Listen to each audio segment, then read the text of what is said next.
Covering the decision out of a courtroom in Peoria, Illinois today that found former Sangamon County Sheriff's Deputy Sean Grayson guilty of second-degree murder in the shooting death of Sonya Massey in her home after she called 911 back in July of 2024. Charlie DeMar has been in Peoria covering this case for us throughout it. Charlie, tell us what it was like to be in the courtroom as the jury read their decision.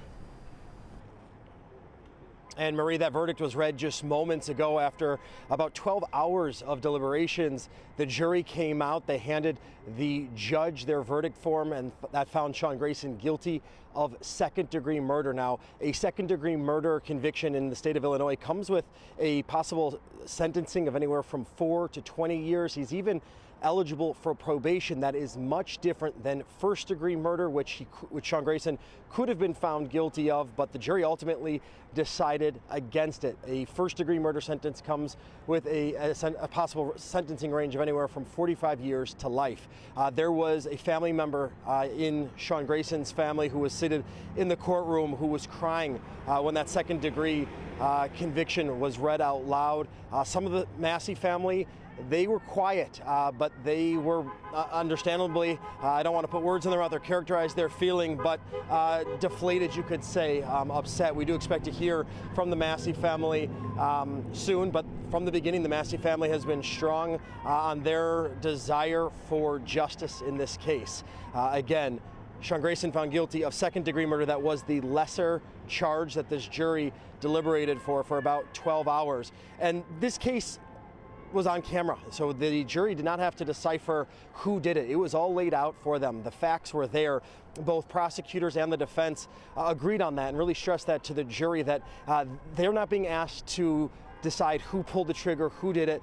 They were being asked whether or not Sean Grayson was justified under Illinois law and statute to use his service weapon in the manner that he did. And ultimately, they found that there were some mitigating factors, and that's ultimately how they came to that second-degree murder conviction. Now, at this point, we don't know what those mitigating factors were that the jury ultimately came to a consensus on. If we do get to speak to some of those jurors, we might have a clearer picture of what went on inside that jury room. But again, Sean Grayson facing anywhere now from 4 to 20 years, and he's even eligible for probation. So a major difference that from a first-degree murder conviction, Marie. Charlie, correct me if I'm wrong, but I believe we've been reporting that these instructions or information on going to a second-degree murder charge was only talked about in the courtroom shortly before the jury started its deliberations. That came down right before closing arguments, that both sides agreed that a second-degree murder conviction was even a sentence rather was even on the table. So he was charged with first-degree murder, but then that jury instruction came down from the judge at the end for them to consider that lesser charge of second degree here. We heard from a number of witnesses, both from the defense and state prosecutors, experts trying to give their theory of what happened. One of the most powerful witnesses came on the first day of testimony. It was from Dawson Farley. That was Sean Grayson, the other deputy that showed up to Sonya Massey's house with Sean Grayson the night of the shooting. It was his body camera that actually recorded the shooting because Sean Grayson's was not turned on at the time of the shooting.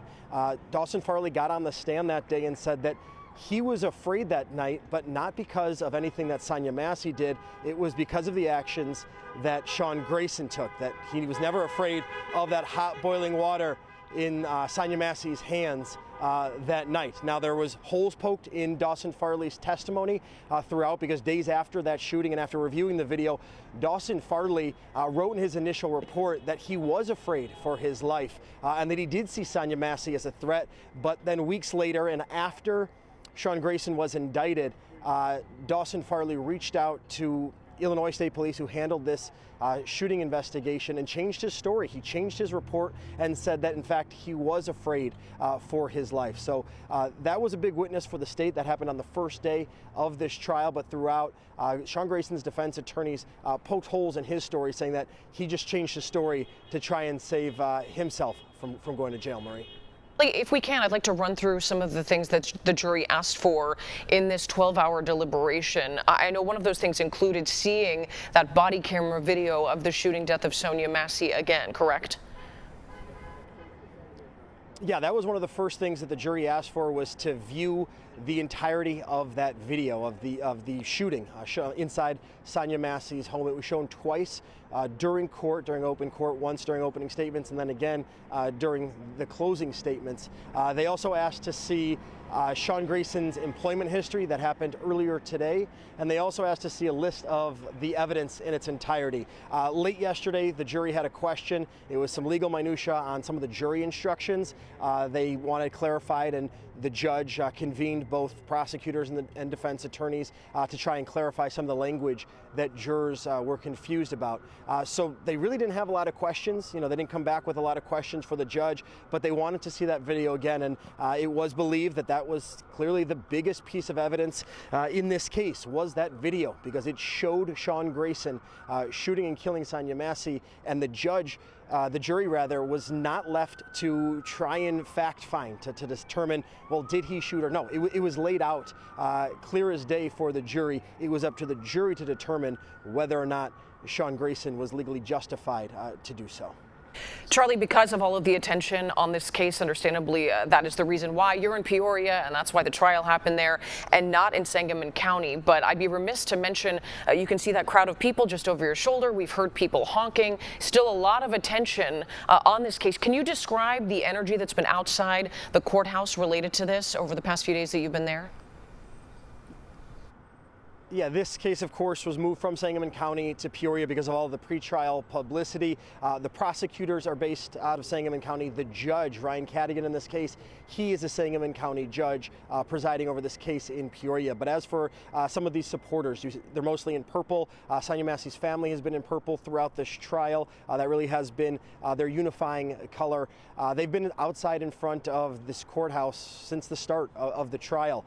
They've been peaceful, loud, encouraging passerbys to honk their horn, but they've been peaceful, supporting the family. We've seen family members as they've been coming and going from court, hugging them, thanking them for their ongoing support in front of the courthouse.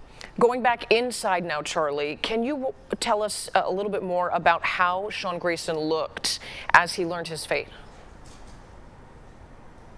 He was stoic. Sean Grayson really did not give much emotion one way or another. Once court was dismissed, the judge went back into his chambers. Sean Grayson stood up. He put his arms out and was handcuffed, as he has been throughout this entire trial, going back to jail as the day is over. And that was similar today.